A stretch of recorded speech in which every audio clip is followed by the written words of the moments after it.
Hotel का bill देखकर Henry की आंखें फड़फड़ा उठीं। खाने के बिल के अलावा सब कुछ ठीक था और जब उसने इसके बारे में पूछा तो आखिरकार उसे वह अपराधी मिल गया जिसने पूरी फुटबॉल टीम का खाना खा लिया। आखिर उसने 7,000 क्रेडिट का खाना कैसे खाया? हेनरी ने इवान को स्नोरलेक्स होने का श्राप देते हुए खून बहते दिल से बिल का भुगतान किया। ठीक है, चलो चलें। हेनरी ने बिल चुकाने के बाद इवान और अन्य लोगों से कहा और 4 सीज़न का होटल छोड़ दिया। जाते समय हेनरी इवान को ऐसे देख रहा था जैसे वह उसका आजीवन दुश्मन हो। इवान ने पहले ही इस पर ध्यान दिया लेकिन उसे अनदेखा कर दिया क्योंकि उसे पहले से ही पता था कि कल रात उसका रात्रिभोज कितना महंगा था। वे सभी शहर के गेट के पास आ गए जहां हेनरी का ड्राइवर उनका इंतजार कर रहा था। पहले की तरह ही इवान और अन्य शिकारी वैन के पीछे बैठ गए और वे सभी ओक्लाहोमा शहर छोड़ गए। अरे क्या तुमने कुछ गलत किया? मुझे ऐसा लगा जैसे हेनरी तुम्हें अजीब तरह से देख रहा था। उनके शहर छोड़ने के बाद डीन ने इवान से पूछा। जब इवान ने यह सुना तो उसका मुंह हिल गया क्योंकि वह जानता था कि हेनरी उसे इस तरह क्यों देख रहा था, लेकिन स्पष्ट कारणों से वह उन्हें इसके बारे में नहीं बता सकता। मुझे नहीं पता कि शायद वह अच्छा महसूस नहीं कर रहा है, इवान ने अज्ञानी चेहरा बनाते हुए कहा जैसे कि वह कुछ भी नहीं जानता था। जब डीन ने यह सुना तो उसने अपने कंधे उचकाए क्योंकि उसने सिर्फ जिज्ञासा से पूछा था। 6 घंटे के बाद वैन ने अचानक चलना बंद कर दिया और ड्राइवर ने वैन के बैरियर को सक्रिय कर दिया। इस तरह से कुछ राक्षस हैं जिन्हें आप लोगों द्वारा साफ करने से पहले हम आगे नहीं बढ़ सकते हैं। वैन की बाधा सक्रिय होने के बाद इवान और अन्य शिकारियों ने हेनरी की आवाज़ सुनी। इवान और अन्य लोग वैन से बाहर आए और देखा कि 7 बाघ जैसे राक्षस उनका रास्ता रोक रहे थे। 3 बाघ 3 मीटर लंबे थे जबकि 4 बाघ 2 मीटर लंबे थे। उनकी हल्की पीली त्वचा और पूरे शरीर पर काली धारियां थीं। वे बंगाल टाइगर से मिलते जुलते थे। राक्षसों को देखने के बाद जॉर्ज ने कहा, 3 डी रैंक और 4 ई रैंक 1 बाघ। चलो इस नए बच्चे की शक्ति की जांच करें। इवान ने अपनी नीदर स्टील की तलवार निकालने के बाद सोचा। जॉर्ज और अन्य लोगों की प्रतिक्रिया से पहले ही जल्दबाजी। इवान ने जल्दबाजी में कौशल का इस्तेमाल किया और अकेले बाघों के प्रति आरोप लगाया। अरे हमारा इंतजार करो, डीन चिल्लाया और वह भी जेम्स और जॉर्ज के साथ बाघों की ओर लपका। जल्दबाजी का उपयोग करने के बाद इवान की चपलता डी रैंक राक्षस के लिए बहुत तेज थी, इसलिए इससे पहले कि कोई बाघ प्रतिक्रिया कर सके इवान ई रैंक बाघ के सामने आया और मन का उपयोग किए बिना क्षैतिज रूप से काट दिया। जोरदार, मक्खन से गुजरते गर्म चाकू की तरह ई रैंक बाघ का सिर साफ सुथरा काट दिया गया था। इस तलवार पर मैंने जो 50,000 क्रेडिट खर्च किए वे इसके लायक थे, इवान ने सोचा जब उसने देखा कि कैसे अपने मन का उपयोग किए बिना भी तलवार ने आसानी से बाघ के सिर को काट दिया। रोआर, शेष 6 बाघ दहाड़ते थे जब उन्होंने देखा कि कैसे इवान ने एक बाघ को मार डाला। जोरदार, अचानक सभी डी रैंक बाघों के चारों ओर एक हरी आभा दिखाई दी और उन्होंने डी रैंक राक्षस की तुलना में कहीं अधिक चपलता के साथ उसकी ओर आक्रमण किया। जब इवान ने हरी आभा देखी तो उसे याद आ गई। जॉर्ज ने अपनी यात्रा की शुरुआत में उसे बताया कि 1 बाघ उन राक्षसों में से एक है जो अपनी चपलता के लिए प्रसिद्ध है। वे डी रैंक शिकारी के लिए तेज हैं लेकिन मेरे लिए, इवान ने सोचा और बिना ज्यादा प्रयास किए वापस कूद गया और 3 डी रैंक बाघों के हमले से बच गया। अपने डी रैंक मोनाक कोर और ई रैंक प्राइम कोर के साथ उनकी चपलता पहले से ही डी रैंक शिकारी की तुलना में बहुत अधिक थी और जल्दबाजी कौशल की मदद से डी रैंक राक्षसों की तुलना में उनकी चपलता पूरी तरह से अलग लीग में है। इससे पहले कि डी रैंक बाघ प्रतिक्रिया कर पाते, जॉर्ज पीछे से आया और बाघों में से एक की पीठ पर वार कर दिया। जेम्स और डीन शेष 3 ई रैंक 1 बाघों की देखभाल के लिए गए। दहाड़, जॉर्ज के हमले से पीठ पर गहरा घाव दिखाई देने पर 1 बाघ दर्द से दहाड़ा। डी रैंक के तीनों बाघों ने पीछे मुड़कर जॉर्ज की ओर देखा जब उसने अचानक उन पर हमला कर दिया, लेकिन यह एक घातक गलती थी क्योंकि इवान जो उनके सामने खड़ा था उसने यह मौका नहीं छोड़ा। पलक झपकते ही वह अपने जल्दबाजी के कौशल का उपयोग करते हुए एक 1 बाघ के सामने प्रकट हुआ और बाघ के सिर पर वार कर दिया। आश्चर्य की बात है कि 1 बाघ ने तुरंत प्रतिक्रिया व्यक्त की और एक त्वरित क्षण के साथ वापस कूद गया। इसकी त्वरित प्रतिक्रिया के कारण इवान इसे एक ही चाल में मारने में सक्षम नहीं था, लेकिन फिर भी इसके बाएं कंधे पर एक बड़ा घाव दिखाई दिया। दहाड़, बाघ दर्द से दहाड़ने लगा और इवान उसे खत्म करने ही वाला था कि वह अभी भी अपने हमले से उबरने की कोशिश कर रहा था। तभी डी रैंक बाघ में से एक ने अपना मुंह खोला और इवान की ओर एक गहरे हरे रंग का ब्लेड मारा। शैतान कंती, इवान ने शाप दिया जब उसने देखा कि उसके पास ब्लेड को चकमा देने के लिए पर्याप्त समय नहीं है। उसने तुरंत अपनी निचली स्टील की तलवार का इस्तेमाल किया और तलवार में अपने मन को डुबोते हुए आने वाले ब्लेड को काट दिया।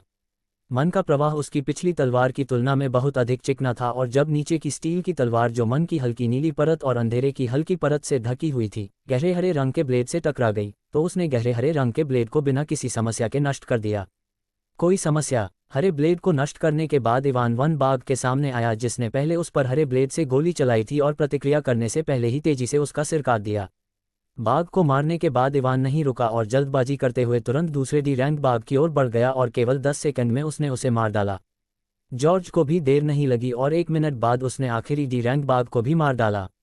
जल्द ही डीन और जेम्स ने भी बिना किसी समस्या के 3 ही रैंक बाघों को समाप्त कर दिया। आइए कोर की तलाश करें और तुरंत चले जाएं, जॉर्ज ने कहा जब उन्होंने देखा कि खून सूंघने के बाद अन्य राक्षस जल्द ही सुनने आएंगे।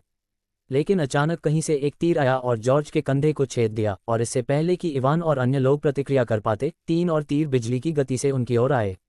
जोरदार। इवान ने आने वाले तीर की आवाज़ सुनी और सरासर प्रतिक्रिया के साथ अपनी तलवार उसके सामने काट दी। कच। इवान की तलवार एक तीर से टकरा गई और वह तुरंत 2 टुकड़ों में कट गई। इवान ने तुरंत डीन और जेम्स की ओर देखा और देखा कि वे दोनों ठीक थे। डीन पृथ्वी कवच से ढका हुआ था, इसलिए तीर उसमें छेद करने में सक्षम नहीं था, और जेम्स ने भी उस तक पहुंचने से पहले अपने भाले का उपयोग करके तीर को काट दिया। क्या चल रहा है? इवान ने उनके आसपास देखते हुए पूछा। जैसे ही इवान ने पूछा, अचानक उनके चारों ओर एक हल्का पीला अवरोध दिखाई दिया। बांध। यह एक जाल अवरोधक है, ये डाकुओं का काम होगा, जॉर्ज ने अपने कंधे से तीर निकालते हुए कहा। डेविड ने आपको नहीं बताया कि इस कमीने की तीरंदाजी पूरी तरह से कचरा है। देखो, वह उन कचरा शिकारियों को मारने में भी सक्षम नहीं था जो हमारे बारे में नहीं जानते थे। अचानक इवान और अन्य लोगों ने कर्कश आवाज़ सुनी और उनके पीछे देखा। इवान ने 3 लोगों को देखा जो तीसरे दर्जे के खलनायकों की तरह मुस्कुरा रहे थे और उनकी ओर आ रहे थे। जो आदमी अभी बोला वह 2 मीटर लंबा था और उसका सिर पूरी तरह गंजा था। उस आदमी के हाथ में एक हल्का पीला क्रिस्टल था जो अजीब तरह से उस बैरियर के रंग जैसा दिखता था जिसमें वे फंसे हुए थे। जिसकी तीरंदाजी बेकार है, आप गंजे सिर वाले हैं। वे सभी डी रैंक शिकारी हैं और मैं उनमें से एक को घायल करने में भी कामयाब हो जाता हूँ। एक छोटा आदमी जो धनुष पकड़े हुए था, जब उसने गंजे आदमी की बात सुनी तो उसने खंडन किया। अरे डेविड, मुझे नहीं लगता कि हमें इस गंजे सिर की ज़रूरत है जो जब भी हम किसी को लूटते हैं तो ट्रैप बैरियर को सक्रिय कर देता है। हम यह अपने दम पर कर सकते हैं, हम उसे अपने समूह से बाहर क्यों नहीं निकाल देते? ओलिवर लघु तीरंदाज ने कहा। नेता डेविड ने ठंडे स्वर में कहा, लड़ाई बंद करो और काम पर वापस जाओ। ओलिवर और ड्रू दोनों ने अपना मुंह बंद कर लिया। इवान ने डाकुओं को ठंडी आंखों से देखा, क्योंकि अगर उसने पहले समय पर प्रतिक्रिया नहीं दी होती तो तीर उसके सिर को छेद देता, और उसे यकीन है कि उसकी वर्तमान ताकत के साथ भी उसके लिए उस तरह की चोट से बचना बहुत मुश्किल होता। ओलिवर और ड्रू डी रैंक के थे जबकि डेविड डी रैंक के थे। इवान बैरियर के पास आया और उसे छुआ। आउच। इवान ने बैरियर को छूने के तुरंत बाद बिजली का झटका महसूस होने पर तुरंत अपना हाथ बैरियर से हटा दिया। ये काम नहीं करेगा। जाल की ऊर्जा समाप्त होने से पहले हम बाहर नहीं जा सकते, या वे नियंत्रक का उपयोग करके इसे हटा नहीं सकते। इवान ने डीन की आवाज़ सुनी जो डाकुओं को गंभीर भावों से देख रहा था। जल्दी वापस मुड़ें और ओक्लिमा शहर की ओर बढ़ें। जब हेनरी ने देखा कि कैसे इवान और अन्य लोग डाकुओं द्वारा एक अवरोध में फंस गए थे तो उसने बिना किसी हिचकिचाहट के उन्हें छोड़ने का फैसला किया, क्योंकि वह जानता था कि उन्हें बचाने के लिए वह कुछ नहीं कर सकता है, और अगर वह ऐसा करेगा तो वह व्यर्थ ही मर जाएगा। भाग नहीं गया। जैसे ही ड्राइवर भागने के लिए वैन शुरू करता है, ड्रू गंजे आदमी ने एक अजीब काला उपकरण निकाला और उसे वैन की ओर इशारा किया। डिवाइस को वैन की ओर इंगित करने के बाद उसने डिवाइस पर उपलब्ध एकमात्र लाल बटन पर क्लिक किया और अचानक वैन के चारों ओर मौजूद अवरोध गायब हो गया और उसका इंजन भी बंद हो गया। क्या उन्हें लगता है कि हम मूर्ख हैं? ड्रू ने वैन को मजाकिया भावों से देखते हुए कहा। क्या हुआ? हेनरी ने घबराई हुई आवाज में पूछा कि तभी वैन का इंजन अचानक बंद हो गया और बैरियर गायब हो गया। ड्राइवर ने घबराकर कहा, इंजन काम नहीं कर रहा है। ड्रू द्वारा वैन के बैरियर को बंद करने के बाद डेविड ने तीरंदाज से कहा, ओलिवर उन्हें यहाँ ले आओ। तुम कमीने इस बाधा को हटाओ और मेरे साथ सीधे लड़ो। जॉर्ज ने अपना कंधा पकड़कर डाकुओं पर चिल्लाया, जिससे उपचार औषधि पीने के बाद खून बहना बंद हो गया। क्या तुम मूर्ख हो? हमने तुम्हें अंदर फंसा दिया क्योंकि हम बिना किसी समस्या के लूटना चाहते थे। क्या तुम्हें लगता है कि हम बाधा को सिर्फ इसलिए हटा देंगे क्योंकि तुमने पूछा था? छोटे तीरंदाज ओलिवर ने उपहास के साथ कहा और वैन की ओर चला गया। ड्रू ने भयावह मुस्कान के साथ कहा, चिंता न करें, हम जल्द ही बाधा को हटा देंगे क्योंकि इसे बनाए रखने के लिए बहुत अधिक ऊर्जा का उपयोग किया जाता है। जब इवान और अन्य लोगों ने उसकी मुस्कान देखी तो उनके दिल में एक अशुभ एहसास खिल उठा। लेकिन मुझे नहीं लगता कि आप लोग हमें इस बाधा को दूर करते हुए देख पाएंगे। ड्रू ने गहरे हरे तरल से भरी एक छोटी बोतल निकालते हुए कहा। दलदल अजगर का जहर। जेम्स ने गहरे हरे रंग का तरल पदार्थ देखकर गहरे रंग की दृष्टि से कहा, ओह, आप इसके बारे में जानते हैं? ड्रू ने आश्चर्य से कहा। जब जेम्स ने जहर पहचान लिया तो आपको ये भी पता होना चाहिए कि मैं क्या करने जा रहा हूँ। वह कैसा जहर है? डीन ने जेम्स से पूछा, क्योंकि वह इसके बारे में नहीं जानता। जेम्स ने निराशा भरी आवाज में कहा, दलदल अजगर का जहर हवा के संपर्क में आते ही गैस में बदल जाएगा। अगर उसने उस बोतल को इस बैरियर के अंदर फेंक दिया तो हमारे चारों ओर की हवा जहरीली हो जाएगी और हम मर जाएंगे। यदि उनके चारों ओर की हवा जहरीली हो जाए तो वे जीवित रहेंगे। जब जॉर्ज ने ये सुना तो उन्होंने पूछा, अगर वे उस बोतल को अंदर फेंकना चाहते हैं तो उन्हें बैरियर हटाना होगा, क्या हम उस समय बाहर नहीं जा सकते? मुझे नहीं लगता कि उन्हें इस बाधा को हटाने की जरूरत है। अगर मेरा अनुमान सही है तो कोई भी बाहर से बाधा के अंदर आ सकता है, लेकिन आप बाधा में प्रवेश करने के बाद बाहर नहीं जा सकते। इस बार डीन ने असहाय आवाज में जवाब दिया, कृपया हमें जाने दें, हमारे पास ऐसा कुछ भी नहीं है जिससे आप हमारी वैन की जांच कर सकें, हेनरी ने विनती करते हुए कहा जब ओलिवर उसे लाया। हम पहले से ही जानते हैं कि आपकी वैन खाली है, लेकिन मुझे नहीं लगता कि आपका बैंक खाता भी खाली है। डेविड ने बैंक खाता संख्या दिखाते हुए कहा, बस इस बैंक खाते में 2 मिलियन क्रेडिट स्थानांतरित करें और आप जा सकते हैं। जब हेनरी ने यह सुना तो उसका चेहरा सफ़ेद हो गया और उसने कहा, मैं सिर्फ एक सामान्य व्यापारी हूं, मैं अपने बैंक खाते में 2 मिलियन क्रेडिट कैसे रख सकता हूं? हेनरी को सुनने के बाद डेविड ने ठंडी आवाज में कहा, क्या आपको लगता है कि हम आपकी वैन को देखकर मूर्ख हैं? मैं बता सकता हूं कि आप कोई साधारण व्यापारी नहीं हैं। जब हेनरी ने डेविड की ठंडी आवाज़ सुनी तो उसकी रीढ़ की हड्डी में ठंडक आ गई और उसने इवान और अन्य शिकारियों की ओर देखा जो अभी भी बैरियर में फंसे हुए थे। ड्रू ने उन्हें मार डाला, डेविड ने कहा जब उसने देखा कि हेनरी इवान और अन्य शिकारियों को देख रहा था। जब ड्रू ने यह सुना तो वह भयावह रूप से मुस्कुराया और इवान और अन्य लोगों की ओर देखा।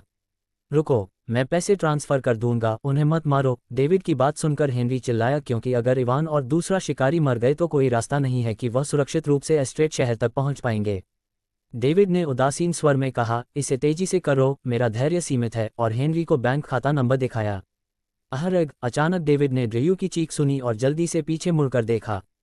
जब डेविड ने पीछे मुड़कर देखा तो उसने देखा कि बैरियर के अंदर फंसा शिकारियों में से एक उसे ठंड से देख रहा था, जबकि उसकी तलवार ड्रू के दिल में धंसी हुई थी। इवान को बैरियर में फंसने की चिंता नहीं थी, क्योंकि अगर वह चाहे तो अपने शैडो वॉक कौशल से जब चाहे बैरियर छोड़ सकता है। शैडो वॉक, आपका शरीर छाया में बदल जाएगा और आप बिना किसी बाधा और प्रतिबंध के बिना चल सकते हैं। लेकिन इवान जेम्स की वजह से थोड़ा झिझक रहा था, जो शिकारी अकादमी का छात्र भी है। अब तक इवान ने अन्य शिकारियों को केवल छाया भंडारण और जल्दबाजी का कौशल दिखाया। उसने उन्हें अपनी छाया चलना और छाया बुलेट कौशल नहीं दिखाया, क्योंकि यह उसके लिए इतने सारे कौशल रखने के लिए बहुत संदिग्ध होगा। यदि ये केवल जॉर्ज और डीन थे जो उसके बारे में नहीं जानते हैं तो वह अभी भी बिना किसी समस्या के किसी भी कौशल का उपयोग कर सकता है। लेकिन जेम्स को इवान के बारे में पहले से ही पता है कि वह अकादमी में सबसे कमज़ोर शिकारी है। ये पहले से ही काफ़ी अजीब है कि वह केवल ई रैंक होने के दौरान बिना किसी समस्या के डी रैंक राक्षसों को मार सकता है। अब अगर वह अन्य कौशल दिखाता है तो ये काफ़ी परेशानी भरा होगा।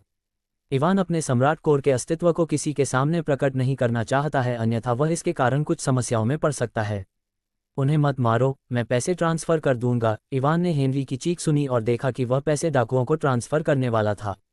क्या यह आदमी बेवकूफ़ है? ये पहले से ही स्पष्ट है कि वे हमें पैसे हस्तांतरित करने के बाद भी मार डालेंगे। इवान ने अपना सिर हिलाते हुए सोचा, क्योंकि कोई रास्ता नहीं है कि ये डाकू उन्हें जीवित छोड़ देंगे। लगता है कि मेरे पास कोई विकल्प नहीं है। इवान ने आखिरकार अपना मन बना लिया और अपने छाया चलने के कौशल का उपयोग करने का फैसला किया। वह आदमी मूर्ख है और अन्य छात्रों से बात नहीं करता है, इसलिए मुझे लगता है कि यह ठीक होगा। इवान ने शैडो वॉक कौशल का उपयोग किया और अचानक शैडो में बदल गया। वह बैरियर की ओर गया और बिना किसी समस्या के आसानी से वहां से गुजर गया। जैसे ही इवान बैरियर से गुजरा, उसे लगा कि उसके मन में काफ़ी मात्रा में कमी आ गई है, इसलिए अगर मैं बैरियर से गुजरना चाहता हूं तो बड़ी मात्रा में मन लगेगा, इवान ने सोचा। जब बैरियर से गुजरने के बाद उसने बड़ी मात्रा में मन खो दिया। वह क्या बकवास था? जॉर्ज ने उस जगह को देखते हुए पूछा जहां इवान अभी कुछ देर पहले खड़ा था। वह कहाँ है? डीन ने उनके चारों ओर देखते हुए पूछा। अचानक उन्होंने ड्रू की एक दर्दनाक चीख सुनी और देखा कि किसी तरह इवान उसके पीछे आया और उसके दिल में तलवार भोंक दी। कैसे? ड्रू ने कांपते स्वर में पूछा, जबकि उसके मुंह से खून निकल रहा था। जब आप लूसीफर से मिले तो उससे पूछें, इवान ने ठंडे स्वर में कहा और अपनी तलवार वापस खींच ली। किसी इंसान को मारने के बाद उसे कुछ भी महसूस नहीं हुआ, क्योंकि वे पहले व्यक्ति थे जिन्होंने उसे मारने की कोशिश की थी, इसलिए ऐसा कोई तरीका नहीं है कि वह उसे मारने की कोशिश करने के बाद उन्हें जीवित रहने दे। मैं कोई भोला भाला व्यक्ति नहीं हूं जो किसी को सिर्फ इसलिए मारने से हिचकिचाएगा क्योंकि वे इंसान हैं। मैं किसी को भी मार दूंगा जो मुझे नुकसान पहुंचाने की कोशिश करेगा, इवान ने सोचा जब उसने ड्रू को जमीन पर गिरते देखा और उसका जीवन समाप्त हो गया। ड्रू को मारने के बाद इवान ने डेविड की ओर बेरुखी से देखा, जो ड्रू की ठंडी लाश को उसके चेहरे पर कोई भावना डाले बिना देख रहा था। तुम कमीने! ओलिवर छोटा तीरंदाज चिल्लाया और इवान की ओर तीर चलाया। इवान ने जल्दबाजी में कौशल का इस्तेमाल किया और आसानी से तीर को चकमा दे दिया। तीर से बचने के बाद इवान ने सबसे पहले ओलिवर की ओर हमला किया। इससे पहले कि तीरंदाज प्रतिक्रिया दे पाता, इवान उसके सामने आया और उसे शर्ट से पकड़ लिया जैसे कि वह किसी प्रकार का कचरा फेंक रहा हो। इवान ने अपनी असामान्य ताकत का इस्तेमाल किया और ओलिवर को उस बाधा की ओर फेंक दिया जिसमें जॉर्ज और अन्य लोग फंस गए थे। ठीक वैसे ही जैसे डीन ने पहले कहा था, ओलिवर को बैरियर ने नहीं रोका और वह डीन और अन्य लोगों से पहले दुर्घटनाग्रस्त हो गया। ओलिवर को बैरियर के अंदर फेंकने के बाद इवान ने उसे नज़रअंदाज कर दिया और एक बार फिर डेविड की ओर देखा जो अभी भी उसी स्थान पर खड़ा था। इवान द्वारा ओलिवर को बैरियर के अंदर फेंकने के बाद डेविड ने कहा, आप काफ़ी मजबूत हैं। इवान ने भौहें चढ़ा दी जब उसने देखा कि ड्रू और ओलिवर पहले ही बाहर होने के बावजूद डेविड अभी भी शांत था। डेविड की प्रतिक्रिया देखने के बाद इवान ने कहा, आप अपने अधीनस्थों की मौत से परेशान नहीं दिखते। डेविड ने अपनी अभिव्यक्ति बदले बिना कहा, वे मेरे लिए सिर्फ डिस्पोजेबल उपकरण हैं, चूंकि वे मर चुके हैं इसलिए मैं बस एक नया उपकरण ढूंढूंगा। इवान ने बिना किसी आश्चर्य के कहा, अंत में एक डाकू सिर्फ एक डाकू होता है, क्योंकि उसने कभी भी उनके बीच कोई वफादारी देखने की उम्मीद नहीं की थी।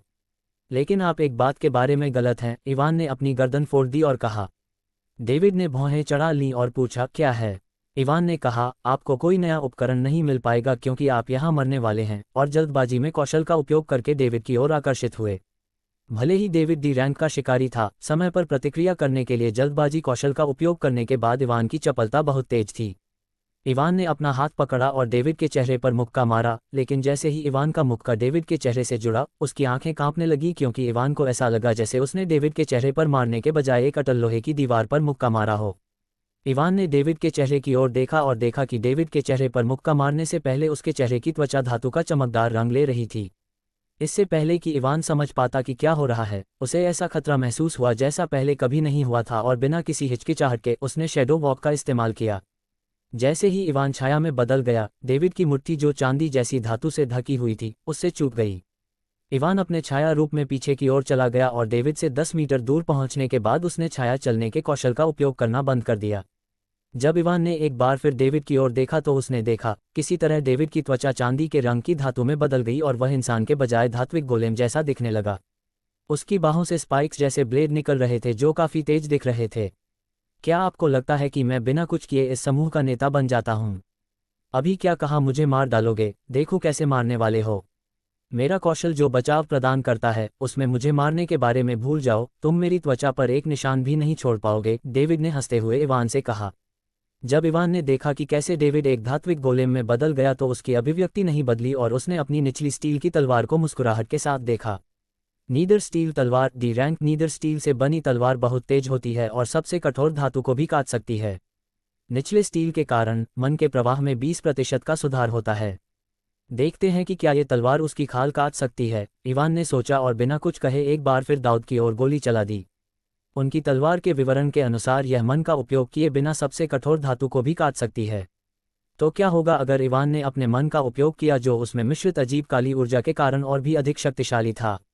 इवान डेविड के सामने आया जो इवान की उच्च चपलता के कारण अभी भी आश्चर्यचकित था और तलवार में अपने मन को डुबोते हुए उस पर वार किया। मूर्ख, संघर्ष करना बंद करो, तुम मुझे नुकसान नहीं पहुंचा सकते, डेविड चिल्लाया और तलवार के वार को रोकने के लिए अपने हाथ का इस्तेमाल किया।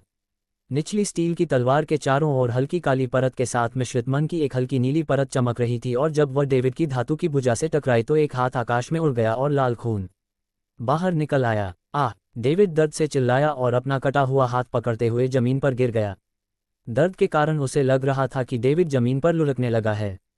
डेविड का कटा हुआ हाथ इवान से 2 मीटर की दूरी पर गिर गया। जब उसने देखा कि डेविड एथन की आंख का कटा हुआ हाथ एक सेकंड के लिए कांप रहा था, लेकिन वे बहुत जल्दी सामान्य हो गए जैसे वे कभी कांपते नहीं थे। कमीने, मैं तुम्हें मार डालूंगा, डेविड अपने कटे हुए हाथ से निकल रहे खून को रोकने की कोशिश करते हुए खून से लथपथ आंखों से चिल्लाया। इवान ने कुछ नहीं कहा और धीरे धीरे दाऊद की ओर चला जो उसे खून से लथपथ आंखों से देख रहा था। क्या मैंने तुमसे नहीं कहा था, तुम आज मर जाओगे, इवान ने भावहीन स्वर में कहा। मरो कमीने, डेविड चिल्लाया और अचानक उसकी बांह से जो कीलें निकल रही थीं, वे गोलियों की तरह इवान की ओर उड़ गईं। शैडो वॉक, इवान बुदबुदाया और शैडो वॉक कौशल का उपयोग करके स्पाइक से बच गया। इवान छाया चलने के कौशल का उपयोग करते हुए डेविड के पीछे दिखाई दिया और प्रतिक्रिया करने से पहले ही तेज गति से उसका सिर काट दिया। गड़गड़ाहट, जमीन पर एक सिर रोल और सब कुछ खत्म हो गया। इवान ने डेविड की बिना सिर वाली लाश को देखा और जो भंडारण अंगूठी उसने पहनी थी उसे उतार दिया। डेविड की भंडारण अंगूठी लेने के बाद इवान ड्रू के शरीर की ओर चला गया और बैरियर क्रिस्टल उठाया। बैरियर क्रिस्टल को उठाने के बाद उसने बैरियर को निष्क्रिय करो कहते हुए इसे हेनरी की ओर फेंक दिया। इतना कहने के बाद इवान चुपचाप वैन के अंदर चला गया। इससे कोई फर्क नहीं पड़ता, ये पहली बार था जब इवान ने किसी इंसान को मारा था, इसलिए हालांकि वह दोषी महसूस नहीं कर रहा था क्योंकि वे पहले व्यक्ति थे जिन्होंने उसे मारने की कोशिश की थी, फिर भी उसे अजीब लगा कि उसने सिर्फ 2 इंसानों को मार डाला। खैर यह किसी दिन होना ही था जब मैं इस दुनिया में स्थानांतरित हो गया था, इवान ने खुद से बुदबुदाया और जो कुछ भी अभी हुआ उसके बारे में सोचना बंद कर दिया। 10 मिनट के बाद हेनरी द्वारा बाधा से मुक्त करने के बाद जॉर्ज और अन्य लोग भी वैन में वापस आ गए। जॉर्ज और अन्य लोगों ने पहले ही ओलिवर को मार डाला जब इवान ने उसे बैरियर के अंदर फेंक दिया। जब जॉर्ज और अन्य शिकारियों ने इवान को देखा जो अपनी आंखें बंद करके पीछे की ओर झुक रहा था तो उन्होंने कुछ नहीं कहा और चुपचाप बैठ गए। जल्द ही ड्राइवर ने एक बार फिर वैन स्टार्ट कर दी। ड्रू द्वारा इस्तेमाल किए गए काले उपकरण का प्रभाव इवान द्वारा मारे जाने पर रद्द कर दिया गया था क्योंकि वैन के कार्यों को रोकने के लिए मन की आवश्यकता होती है। समय बीतता जाता है और जल्द ही रात आ जाती है। ड्राइवर ने रात बिताने और पहले जो हुआ उसके बाद कुछ आराम करने के लिए वैन को एक अच्छे क्षेत्र में रोक दिया। इस पूरे समय के दौरान किसी ने कुछ भी बात नहीं की। इवान अपने विचारों में व्यस्त था जबकि जॉर्ज और अन्य शिकारी भी पहले की घटना के कारण काफी हैरान थे। वे जानते थे कि यदि इवान नहीं होता तो वे सभी बिना कुछ किए वहीं मर जाते। चलो रात यहीं बिताते हैं। हेनरी की बात सुनकर इवान की आंखें खुल गईं। वह जॉर्ज और अन्य लोगों के साथ वैन से बाहर आया और अपने कठोर शरीर को थोड़ा फैलाया। जॉर्ज ने कहा, मैं जेम्स के साथ हमारे आसपास देखूंगा, और किसी भी राक्षस के लिए उनके आसपास देखने गया।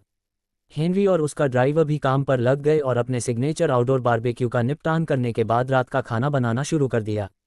जॉर्ज और जेम्स 20 मिनट बाद लौटे और रात का खाना पकने से पहले अपने आसपास की निगरानी करते रहे। रात का खाना तैयार है, हेनरी चिल्लाया और इवान और अन्य लोगों को रात के खाने के लिए बुलाया। इवान ने अन्य शिकारियों से कहा, आप लोग खा सकते हैं, मैं पहरा देता रहूंगा, क्योंकि वह कुछ भी खाने के मूड में नहीं था। जॉर्ज और अन्य शिकारियों ने एक दूसरे की ओर देखा और कंधे उचकाने के बाद रात का खाना खाने चले गए। जब जॉर्ज और अन्य लोग चले गए तो इवान ने डेविड से मिली भंडारण अंगूठी को बाहर निकाला और भंडारण अंगूठी को खुद से जोड़ने के लिए अपने खून की एक बूंद का इस्तेमाल किया। अंगूठी को खुद से जोड़ने के बाद इवान ने अंदर देखा कि उन डाकुओं को मारने के बाद उसे क्या मिला। जब इवान ने रिंग के अंदर चीजें देखीं तो उसके चेहरे पर मुस्कान आ गई, कम से कम वे पूरी तरह से बेकार नहीं थे। इवान ने 10 डी रैंक कोर और 16 ही रैंक कोर देखने के बाद सोचा। कुछ अन्य चीजें भी थीं जैसे उपचार औषधि, मन औषधि और कुछ अन्य छोटी चीजें। मुझे इन सभी कोर के साथ अपने प्रमुख कोर को ही रैंक पर धकेलने में सक्षम होना चाहिए, इवान ने कोर को देखने के बाद खुशी से सोचा। मिशन को पूरा करने से पहले उन्होंने जिन चीज़ों की आशा की थी उनमें से एक अपने प्रमुख कोर के साथ ही रैंक को आगे बढ़ाने के लिए पर्याप्त कोर इकट्ठा करना था, और डाकुओं के कारण उनका लक्ष्य बिना किसी समस्या के पूरा हो गया। मुझे आश्चर्य है कि क्या होगा जब मेरा सम्राट कोर सी रैंक तक पहुंच जाएगा, इवान ने सोचा, क्योंकि जब भी कोई व्यक्ति सी रैंक पर पहुंचता है तो उन्हें नौकरी की कक्षा मिल जाएगी। इवान को यकीन नहीं था कि क्या होगा जब उसका मोनाक कोर सी रैंक तक पहुंच जाएगा, क्योंकि अन्य लोगों के पास केवल प्राइम कोर है और उन्हें सी रैंक तक पहुंचने के बाद जॉब क्लास मिलती है। जब मेरा मोनाक कोर सी रैंक तक पहुंच जाएगा तो क्या मुझे जॉब क्लास मिलेगी, इवान ने अपने मोनाक कोर के बारे में सोचते हुए सोचा। लेकिन अगर मुझे जॉब क्लास मिली जब मेरा मोनाक कोर सी रैंक पर पहुंच जाएगा तो क्या होगा जब मेरा प्राइम कोर सी रैंक पर पहुंच जाएगा। इवान के मन और उसकी कक्षा में मिश्रित काली ऊर्जा और कई अन्य जैसे उसके सम्राट कोर के बारे में बहुत सारे प्रश्न थे, लेकिन वह जानता था कि समय आने पर अंततः उसे अपने उत्तर मिल जाएंगे। आइए इन चीज़ों के बारे में सोचना बंद करें और उन चीज़ों पर ध्यान केंद्रित करें जो अभी के लिए महत्वपूर्ण है, इवान बुदबुदाया, और उन डाकुओं को मारने के बाद उसका मूड जो थोड़ा नीचे था आखिरकार उसकी उन्नति के लिए पर्याप्त कोर देखने के बाद सुधार हुआ। अगली बात शिकारी अकादमी की व्यवहारिक परीक्षा है, इवान ने सोचा और आकाश में अर्धचंद्र को देखा। आखिरकार यह खत्म हो गया, डीन ने वैन की खिड़की के बाहर देखते हुए कहा। वैन की खिड़की से इवान और अन्य शिकारी एस्ट्रेट शहर की रूपरेखा देख सकते हैं। जॉर्ज ने काले राक्षस और डाकू हमले को याद करते हुए कहा, यह मेरे जीवन के सबसे कठिन परिवहन मिशनों में से एक था। ठीक है, अब इससे कोई फर्क नहीं पड़ता कि हम सुरक्षित वापस आ गए हैं, डीन ने कहा और इवान की ओर देखा जो खिड़की के बाहर देख रहा था। दस्यु हमले के बाद उनकी यात्रा के दौरान कुछ भी बड़ा नहीं हुआ और वे सभी सुरक्षित रूप से एस्ट्रेट शहर पहुंचे। वापस जाते समय उनका सामना कुछ राक्षसों से हुआ, लेकिन उनमें से अधिकांश ई और एफ रैंक के थे और इवान और अन्य शिकारियों ने आसानी से उनकी देखभाल की। इवान को कोई उच्च रैंक कोर नहीं मिला, लेकिन वह निराश नहीं हुआ क्योंकि उसके पास पहले से ही अपने प्राइम को ई रैंक तक पहुंचाने के लिए पर्याप्त कोर था। 3 मिनट के बाद वैन अंततः एस्ट्रेट शहर के गेट में प्रवेश कर गई और इवान ने एक बार फिर परिचित शहर को देखा। शहर में प्रवेश करने के बाद ड्राइवर ने वैन खड़ी कर दी जहां अधिकांश परिवहन वाहन तैनात थे। जब ड्राइवर ने वैन खड़ी की तो इवान अन्य शिकारियों के साथ वैन से बाहर आया। हेनरी भी वैन से बाहर आया और उनकी ओर चला गया। हेनरी ने इवान और अन्य शिकारियों के पास आने के बाद उनसे कहा, आपकी कड़ी मेहनत के लिए धन्यवाद, यदि आप लोग नहीं होते तो मैं कभी भी सुरक्षित यहाँ वापस नहीं आता। इवान और अन्य शिकारियों ने अब सिर हिलाया कि वे शहर वापस आ गए हैं। वे सभी बस सब कुछ जल्दी खत्म करना चाहते थे और एक अच्छी झपकी लेना चाहते थे। हेनरी यह भी देख सकता है कि राक्षस के खिलाफ लगातार लड़ने के बाद वे सभी काफ़ी थक गए थे, इसलिए उसने उन्हें वापस नहीं रखा और उन्हें एक पत्र दिया। यह इस बात का प्रमाण था कि उन सभी ने अपना मिशन सफलतापूर्वक पूरा किया। इवान और अन्य लोगों ने पत्र लिया और उसे अपने भंडारण रिंग में रख दिया। इवान और जेम्स अपने मिशन अंक प्राप्त करने के लिए इस पत्र को मिशन हॉल में दिखा सकते हैं, जबकि जॉर्ज और डीन अपना भुगतान प्राप्त करने के लिए इस पत्र को एसोसिएशन कार्यालय को दिखा सकते हैं। पत्र देने के बाद हेनरी जाने ही वाला था कि इवान ने कहा, क्या तुम कुछ नहीं भूल रहे हो? जब हेनरी ने यह सुना तो उसका शरीर एक पल के लिए सख्त हो गया, फिर उसे खांसी हुई और उसने इवान को एक हल्का पीला क्रिस्टल और एक काला उपकरण देते हुए कहा, मैं इसके बारे में पूरी तरह से भूल गया। इवान ने अपनी अभिव्यक्ति में कोई बदलाव किए बिना बैरियर क्रिस्टल और ब्लैक डिवाइस ले लिया। हालांकि वह नहीं जानता कि इसका उपयोग कैसे किया जाए और उसने डाकुओं को मारने के बाद इसे हेनरी के हाथ में छोड़ दिया क्योंकि उस समय उसका मूड खराब था, लेकिन ऐसा कोई रास्ता नहीं है कि वह उसे इन कीमती कलाकृतियों को रखने दे। ये दोनों मेरे लिए अच्छी रकम लाएंगे, इवान ने सोचा और दोनों चीज़ों को अपनी स्टोरेज रिंग में रख दिया। बैरियर क्रिस्टल और ब्लैक डिवाइस को हटाने के बाद इवान ने जॉर्ज और अन्य शिकारियों से कहा, आप लोगों के साथ काम करना खुशी की बात थी। इवान खुश था कि उसके साथी कुछ तारांकन खेद नहीं थे जो मिशन के दौरान सबसे कमज़ोर सदस्य को मारने की कोशिश करते हैं। इवान ने इस दुनिया में जो 2 साल बिताए उसके दौरान उसने कई बार सुना कि कैसे कुछ शिकारियों ने मिशन के दौरान अपने सबसे कमज़ोर सदस्य को उसके हिस्से और अन्य चीज़ों को लूटने के लिए मार डाला, इसलिए वह खुश था कि वह इस तरह के लोगों से नहीं मिला। हम भाग्यशाली थे कि आप इस मिशन को हमारे साथ कर रहे थे, इस दौरान आपकी मदद के लिए धन्यवाद, जॉर्ज ने आभारी आवाज के साथ कहा। डीन और जेम्स ने भी जॉर्ज को सुनने के बाद सिर हिलाया क्योंकि यदि इवान नहीं होता तो यह मिशन उनका आखिरी मिशन बन सकता था। इसके बारे में चिंता मत करो, चलो भविष्य में फिर मिलेंगे, इवान ने जॉर्ज को सुनने के बाद मुस्कुराते हुए कहा और उनसे दूर जाना शुरू कर दिया। क्या मुझे सीधे अकादमी जाना चाहिए? इवान ने चलते हुए सोचा, चलो एक होटल में चलते हैं और वहाँ एक कमरा किराए पर लेते हैं, मैं उचित आराम करने और रात का खाना खाने के बाद अकादमी लौटूंगा। इवान ने टैक्सी ली और ड्राइवर से उसे क्राउन होटल में लाने के लिए कहा जो अकादमी के काफ़ी करीब था और उसने सुना कि उस जगह का खाना भी काफ़ी अच्छा है। ड्राइवर ने सिर हिलाया और क्राउन होटल की ओर गाड़ी चलाना शुरू कर दिया। इवान ने अपनी आंखें बंद कर लीं और अंत में अपनी तनावग्रस्त मांसपेशियों को आराम दिया। यह उनका पहली बार एक मिशन कर रहा था, इसलिए पिछले कुछ दिनों से ठीक से सो नहीं पाने के बाद वह काफ़ी थक गए थे। इवान इतना निश्चिंत था कि टैक्सी में बैठे बैठे सो गया। जागो युवक, हम क्राउन होटल पहुंचे, इवान बूढ़े ड्राइवर की चीख सुनकर जाग गया। इवान ने बाहर देखा और बाहर क्राउन होटल देखा। क्षमा करें, मैं सो गया, इवान ने ड्राइवर से कहा और टैक्सी से बाहर निकला। उसने टैक्सी का बिल चुकाया और क्राउन होटल की भव्य इमारत को देखा। अभी कुछ दिन पहले मैं यहाँ आने के बारे में सोच भी नहीं सकता, इवान ने सोचा और होटल में प्रवेश किया। इवान रिसेप्शन की ओर गया और एक कमरा मांगा। ये 2000 क्रेडिट होगा। जब इवान ने होटल की कीमत सुनी तो उसका मुंह हिल गया, लेकिन फिर भी उसने भुगतान कर दिया। रिसेप्शनिस्ट ने इवान को अपने कमरे की चाबी दी और उसे तीसरी मंजिल पर जाने के लिए कहा जहां उसका कमरा स्थित है। इवान अपने कमरे में गया जो काफ़ी शानदार था और कुछ भी करने से पहले स्नान करने का फैसला किया। नहाने के बाद इवान बिस्तर पर कूद गया और लट्ठे की तरह लेट गया। ये गद्दा काफ़ी नरम है, मैं इसके साथ अपने अकादमी कक्ष के गद्दे की तुलना भी नहीं कर सकता, इवान ने गद्दे पर लुढ़कते हुए कहा। क्या मुझे अपने छाया भंडारण कौशल का उपयोग करके इस गद्दे को चुराना चाहिए? इवान ने एक दुष्ट मुस्कान के साथ सोचा कि 2 साल तक भिखारी की तरह रहने के बाद उसकी मानसिकता पूरी तरह से विकृत हो गई है। भले ही डाकुओं को मारने के बाद मिली चीज़ों को बेचने के बाद उसे सैकड़ों हजारों क्रेडिट मिल सकते हैं, फिर भी वह कुछ ही दिनों में अपनी मानसिकता नहीं बदल सकता है। इससे पहले कि वह तय करता कि उसे क्या करना है, उसके मिशन की थकान शुरू हो जाती है और वह बिना सोचे समझे सो जाता है। जब इवान फिर से उठा तो शाम के 7 बजे बज चुके थे। इवान सुबह लगभग 10 बजे होटल पहुंचा, इसलिए वह लगभग 9 घंटे तक सोया। इवान ने खड़े होने के बाद अपने शरीर पर स्टार्च लगाते हुए कहा, इस दुनिया में आने के बाद ये पहली बार है कि मैं इतने लंबे समय तक सोया हूँ। इवान ने अपना चेहरा धोया और कुछ खाने का आदेश दिया। 10 मिनट में उसका खाना आ गया और इवान ने भोजन की कीमत के कारण होटल मालिक को कोसते हुए खाना शुरू कर दिया। इवान ने मांस का एक टुकड़ा खाते हुए कहा, अकादमी में वापस जाने के बाद मैं अपने प्रमुख कोर को ई रैंक तक आगे बढ़ाऊंगा। खाना खाने के बाद इवान अपना कमरा बनाने के लिए बाहर आया और अकादमी जाने के लिए होटल छोड़ दिया। अकादमी क्राउन होटल के काफ़ी करीब थी, इसलिए वह 10 मिनट की पैदल दूरी के बाद वहां पहुंचे। जब इवान अकादमी के गेट में दाखिल हुआ तो कोई उससे टकरा गया। जब इवान ने उस व्यक्ति की ओर देखा जो उससे टकराया था, तो उसने एक लंबा आदमी देखा जो ऑग जैसा दिखता था और उसे मुस्कुराते हुए देख रहा था। फिर से ये तारांकन छेद के रूप में इवान ने माइक और उसके गिरोह को देखकर आह भरी। सामने देखते हुए चल नहीं सकते क्या, इवान ने चिढ़ते हुए स्वर में कहा, क्योंकि वह अपने प्रमुख कोर को रैंक तक आगे बढ़ाने के बारे में सोचकर अच्छे मूड में था, लेकिन वह इन मूर्खों से टकरा गया जो निश्चित रूप से उसके साथ लड़ाई करने की कोशिश करेंगे। इवान से टकराने वाला व्यक्ति लुकास था जो ठंडी मुस्कान के साथ इवान को देख रहा था। क्या तुमने कुछ कहा? लुकास ने इवान को नीचे देखते हुए पूछा, क्योंकि उसकी ऊंचाई लगभग 210 सेमी थी। इवान ने आह भरी जब उसने ये देखा। मैं उनके साथ सब कुछ ठीक कर सकता हूँ, इसलिए मुझे भविष्य में उनके साथ अपना समय बर्बाद नहीं करना पड़ेगा। अरे, मैं तुमसे कुछ पूछता हूँ, क्या तुमने मुझसे कुछ कहा? इवान का कॉलर पकड़ते हुए लुकास ने एक बार फिर पूछा। माइक एक ठंडी मुस्कान के साथ सब कुछ देख रहा था। इस कमीने को पिछली बार वालेरी ने बचाया था, लेकिन देखते हैं कि इस बार उसे कौन बचाएगा। चूंकि वे अकादमी के गेट पर थे, इसलिए ज़्यादा छात्र नहीं थे। कुछ ही छात्र सब कुछ देख रहे थे और उनका इस गड़बड़ी में हस्तक्षेप करने का कोई इरादा नहीं था।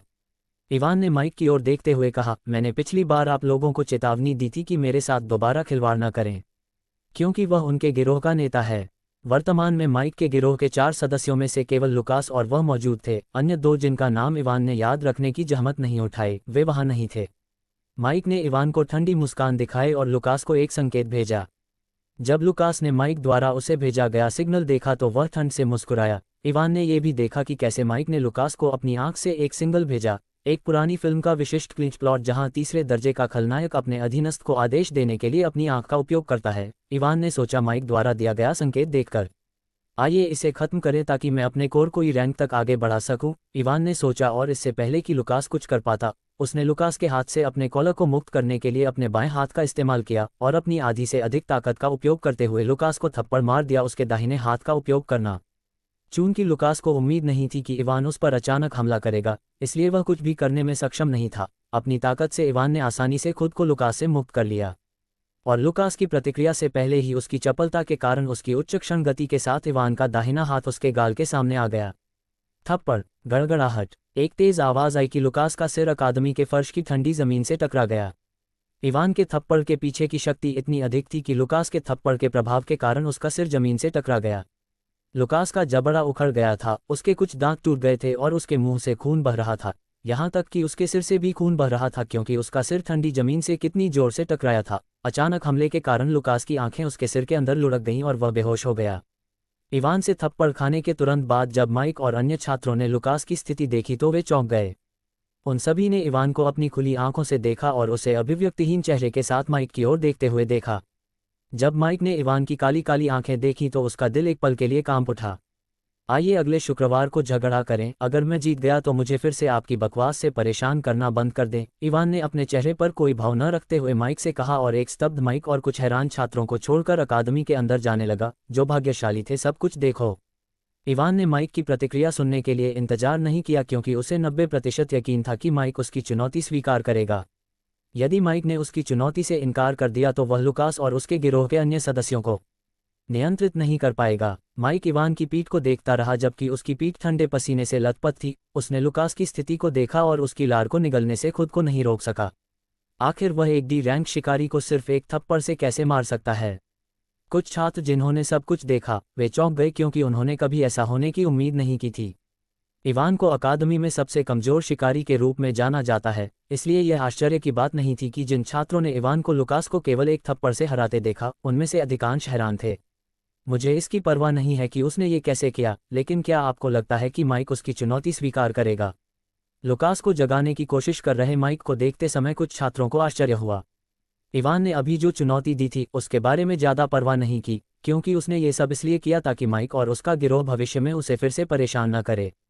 इवान सबसे पहले अपने मिशन अंक प्राप्त करने के लिए मिशन हॉल में गया। इवान मिशन हॉल के रिसेप्शन में गया और वहाँ एक अलग रिसेप्शनिस्ट को देखा। मैं आपकी कैसे मदद कर सकता हूँ? रिसेप्शनिस्ट ने इवान से पूछा कि वह कब है। मैं अपना मिशन प्रस्तुत करने के लिए यहाँ हूँ, इवान ने हेनरी द्वारा रिसेप्शनिस्ट को दिया गया पत्र देते हुए कहा। रिसेप्शनिस्ट ने पत्र की जांच की और उसे कंप्यूटर में स्कैन किया, और 1 मिनट बाद जब उसे कुछ भी गलत नहीं मिला तो उसने सिर हिलाया और कहा, मुझे अपना अकादमी हंटर कार्ड दो, मैं इसमें 20 मिशन पॉइंट स्थानांतरित करूंगा। इवान ने अपना शिकारी कार्ड सौंपा और 1 मिनट बाद रिसेप्शनिस्ट ने उसे उसका कार्ड लौटा दिया। क्या आप एक और मिशन स्वीकार करना चाहते हैं? मिशन बिंदुओं को इवान को स्थानांतरित करने के बाद रिसेप्शनिस्ट ने पूछा। अभी नहीं, इवान ने विनम्रता से इनकार कर दिया और मिशन हॉल छोड़कर अपने कमरे की ओर चला गया। कल प्रोफेसर रॉबर्ट की तलवारमैनशिप कक्षा है। हालांकि मुझे अब तलवारमैनशिप सीखने की ज़रूरत नहीं है क्योंकि मेरे पास तलवार के बिना भी खुद को बचाने के लिए पर्याप्त शक्ति है। मुझे कम से कम उसे सूचित करना चाहिए कि मैं अब उसकी कक्षा में नहीं आऊँगा। इवान अपने बिस्तर पर बैठने के बाद अपने आप से बुदबुदाया। अकादमी के छात्र केवल तभी कक्षाएं छोड़ सकते हैं यदि वे किसी मिशन पर बाहर हैं या कालकोठरी पर छापा मार रहे हैं। यदि वे किसी मिशन पर बाहर नहीं हैं या कुछ महत्वपूर्ण काम कर रहे हैं तो वे अकादमी में कक्षाएं नहीं छोड़ सकते हैं। इवान इस सप्ताह कक्षाएं छोड़ने में सक्षम था क्योंकि वह एक मिशन पर बाहर था और अकादमी में शामिल होने के बाद ये पहली बार है कि उसने कक्षाएं छोड़ दीं। पहले इवान अपनी कम ताकत के कारण मिशन हॉल से मिशन स्वीकार नहीं कर सकता था, इसलिए उसने पहले कभी कक्षा नहीं छोड़ी। आईई रैंक की ओर आगे बढ़ें, इवान ने कहा और डाकुओं को मारने के बाद मिले कोर को बाहर निकालते हुए पैर ऊपर करके बैठ गया। इवान ने एक कोर निकाला और उसे परिष्कृत करने के लिए एक छोटे से मन का उपयोग किया। जब इवान ने कोर को परिष्कृत करने के लिए अपने मन का उपयोग किया तो इसकी ऊर्जा उसके प्रमुख कोर की ओर बढ़ी और उसके द्वारा अवशोषित हो गई। इवान ने एक के बाद एक कोर को परिष्कृत करना जारी रखा क्योंकि वह अपने मन का उपयोग करके कोर को परिष्कृत कर रहा था। वह कोर की 100% शक्ति को अवशोषित करने में सक्षम नहीं था। इवान द्वारा अवशोषित प्रत्येक कोर के साथ उसे थोड़ा मजबूत महसूस हुआ और उसका मुख्य कोर धीरे धीरे ई रैंक की ओर बढ़ने लगा। इवान को डेविड की स्टोरेज रिंग से लगभग 20 डी रैंक कोर मिले थे। जब इवान ने 16वें कोर को अवशोषित कर लिया तो अचानक उसका मुख्य कोर घूमने लगा और आसपास से मन उसकी ओर बढ़ने लगा। उसके प्रमुख मूल ने लालच से आसपास के मन को अवशोषित कर लिया और इवान को लगा कि उसकी शक्ति धीरे धीरे बढ़ रही है। इवान ने यह भी देखा कि आगे बढ़ते समय उसका मुख्य कोर अपने मोनाक कोर की तुलना में कम मन को अवशोषित कर रहा था। इवान को अभी भी याद है जब उसका मोनाक कोर आगे बढ़ा था तो उसके पास एक मन भंवर बना था क्योंकि आगे बढ़ते समय उसके मोनाक कोर ने कितना मन अवशोषित किया था। 1 मिनट के बाद उसका मुख्य कोर घूमना बंद हो गया और आसपास से मन भी उसकी ओर भागना बंद कर दिया। अचानक इवान को अपने पूरे शरीर में ऊर्जा की एक नई लहर फैलती हुई महसूस हुई और उसकी शक्ति दूसरे स्तर तक बढ़ गई। इवान ने अपने हाथ की ओर देखा और अपनी मुट्ठी बंद कर ली। उसकी मुट्ठी के चारों ओर की हवा उसकी सरासर ताकत के कारण कांप उठी। जब इवान ने यह देखा तो उसके चेहरे पर मुस्कान आ गई। इवान ने अपनी स्टेटस विंडो खोली और उसे देखा। नाम इवान, रैंक ई, मोनाक कोर रैंक डी, ताकत ई, चपलता ई, मन ई, सहनशक्ति ई, खुफिया ही, भाग्य सी, आकर्षण सी, कौशल शैडो वॉक जल्दबाजी शैडो बुलेट, फिजिक शैडो मोनाक फिजिक, शीर्षक नौकरी कोई नहीं। उनका प्रमुख केंद्रीय रैंक तक आगे बढ़ा। उनकी किस्मत सी बन गई और यहाँ तक कि उनका आकर्षण भी सी रैंक तक बढ़ गया। अपनी स्थिति की पुष्टि करने के बाद इवान ने अपनी स्थिति विंडो बंद कर दी और शेष कोर को हटा दिया क्योंकि वे उसके प्रमुख कोर को डी रैंक तक आगे बढ़ाने के लिए पर्याप्त नहीं थे। अगर मेरे पास पर्याप्त कोर हैं तो मैं बिना किसी समस्या के अगली रैंक पर आगे बढ़ सकता हूं। मुझे अगली रैंक पर आगे बढ़ने के बाद अन्य लोगों की तरह अपने कोर को स्थिर करने की ज़रूरत नहीं है। इवान मुस्कुराते हुए बुदबुदाया जब उसे अपने मोनाक कोर का एक और लाभ याद आया। अगली रैंक पर आगे बढ़ने के बाद लोगों को एक बार फिर कोर से ऊर्जा को अवशोषित करने से पहले अपने कोर को स्थिर करना होगा। यदि वे अपने कोर को स्थिर किए बिना अधिक ऊर्जा को अवशोषित करते हैं तो इस बात की बहुत अधिक संभावना है कि उनका प्राइम कोर टूट जाएगा। इवान ने पहले कभी इस बात पर अधिक ध्यान नहीं दिया कि लोग अपनी रैंक को कैसे आगे बढ़ाते हैं क्योंकि वह अपनी छायाकाया के कारण आगे बढ़ने में सक्षम नहीं था। लेकिन अब जब उसने कोर का उपयोग करके आगे बढ़ना शुरू कर दिया तो इवान को अचानक यह अजीब लगा कि कई शिकारी काफ़ी लंबे समय से एक ही रैंक में फंसे हुए थे। क्या वे अधिक कोर का उपयोग नहीं कर सकते और अपनी रैंक को उतना आगे नहीं बढ़ा सकते जितना वे चाहते हैं? जब इवान ने इस मुद्दे के बारे में इंटरनेट पर देखा तो अंततः उसने पाया कि शिकारियों को अगली रैंक पर आगे बढ़ने के बाद अपने प्रमुख कोर को स्थिर करना होगा। कोर को स्थिर करने में कितना समय लगता है ये शिकारी की क्षमता पर निर्भर करता है। कुछ लोग कुछ दिनों में अपने कोर को स्थिर कर लेते हैं जबकि कुछ को महीनों लग सकते हैं। ऐसे शिकारी भी हैं जो एक निश्चित रैंक तक पहुंचने के बाद जीवन भर के लिए अपने कोर को स्थिर नहीं कर सकते क्योंकि उनके पास अगली रैंक तक आगे बढ़ने की क्षमता नहीं है। जब इवान को इस सब के बारे में पता चला तो वह हैरान रह गया क्योंकि उसका मुख्य कोर कभी भी अस्थिर नहीं हुआ, भले ही वह कुछ ही दिनों में एफ रैंक से ई रैंक तक आगे बढ़ गया। अन्य शिकारियों के विपरीत वह केवल कुछ ही दिनों में 3 बार आगे बढ़ा और उसका मुख्य केंद्र अभी भी माउंट ताई जितना ही स्थिर है। इवान उलझन में था कि आगे बढ़ने के बाद उसे अपने कोर को स्थिर करने की आवश्यकता क्यों नहीं है। अंत में जब इवान को कुछ नहीं मिला तो उसने सोचा कि यह उसके सम्राट के मूल का एक और प्रभाव होगा। अगर मैं गलत नहीं हूं तो मुझे अपने प्राइम कोर को तब तक स्थिर नहीं करना है जब तक कि मेरे मोनाक कोर की रैंक मेरे प्राइम कोर से ऊंची है। इवान ने यह देखने के बाद सोचा कि कैसे ई रैंक तक पहुंचने के बाद भी उसका प्राइम कोर पूरी तरह से स्थिर है। इवान ने अपने मोनाक कोर के बारे में सोचते हुए जोर से कहा, मैं और अधिक कोर इकट्ठा करूंगा और अपने प्राइम कोर को डी रैंक तक आगे बढ़ाने के बाद मैं एक बार फिर अपने मोनाक कोर को आगे बढ़ाना शुरू कर सकता हूं। मैं ये देखने के लिए इंतजार नहीं कर सकता कि क्या होगा जब मेरा मोनाक कोर सी रैंक पर आगे बढ़ेगा। क्या मुझे अपने मोनाक कोर से कोई क्लास मिलेगी? अगर मुझे अपने मोनाक कोर से एक क्लास मिलेगी तो क्या होगा जब मेरा प्राइम कोर सी रैंक पर आगे बढ़ेंगे? बस इस संभावना के बारे में सोच रहा हूं कि क्या होगा जब उसके दोनों कोर सी रैंक पर आगे बढ़ेंगे। इवान मदद नहीं कर सकता है लेकिन अभी पर्याप्त कोर इकट्ठा करना चाहता है और सी रैंक पर आगे बढ़ना चाहता है। इवान ने अपने बैंक खाते में शेष राशि याद करने के बाद कहा, मुझे डेविड की स्टोरेज रिंग से मिली चीज़ें बेचनी होंगी, मेरा बैंक खाता लगभग खाली है। इवान के पास एक बैरियर क्रिस्टल, एक काला उपकरण और कुछ अन्य चीज़ें हैं जो उसे डेविड की स्टोरेज रिंग में मिली। उन चीज़ों के साथ साथ इवान डेविड से मिली स्टोरेज रिंग और अपने मिशन के दौरान एकत्र किए गए कुछ ही रैंक कोर को बेचने की योजना बना रहा था।